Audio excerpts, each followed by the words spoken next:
सिंह जी, भारत के दबे कुचले शोषित वर्ग को जगाने वाले साहब काशीराम जी, बहुजन समाज में जन्मे सभी संत महापुरुषों को नमन करते हुए सम्मानित मंच को मेरा क्रांतिकारी जय हिंद। साथियों, आज 14 अप्रैल बाबा साहब के जन्म दिवस की आप सभी को हार्दिक शुभकामनाएं देता हूँ। आप सभी का आभार व्यक्त करता हूँ, हार्दिक अभिनंदन स्वागत करता हूँ। आज के दिन मैं उन लोगों के बारे में कुछ कहना चाहता हूँ जिनकी औकात चार पाई पर बैठने की नहीं थी, आज वो बड़े बड़े पदों पर बैठकर कह रहे हैं कि बाबा साहब ने हमारे लिए किया ही क्या है। मैं उन लोगों को बता देना चाहता हूँ कि बात 26 नवंबर 1949 की है।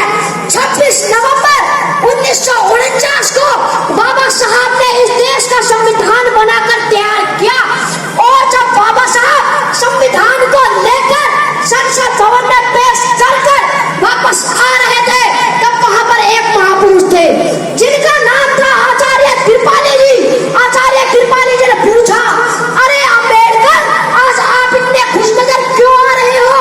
तब बाबा साहब ने जवाब देते हुए कहा कि आचार्य जी, आज से पहले इस देश में राजा रानी की कोख से पैदा होते थे, मगर आज मैंने रानी की कोख का ऐसा ऑपरेशन किया है कि आज के बाद राजा रानी की कोख से नहीं बल्कि ईवीएम और बैलेट पेपर से हो गए वो राजा बनाने का काम किया है बाबा साहब ने आपको।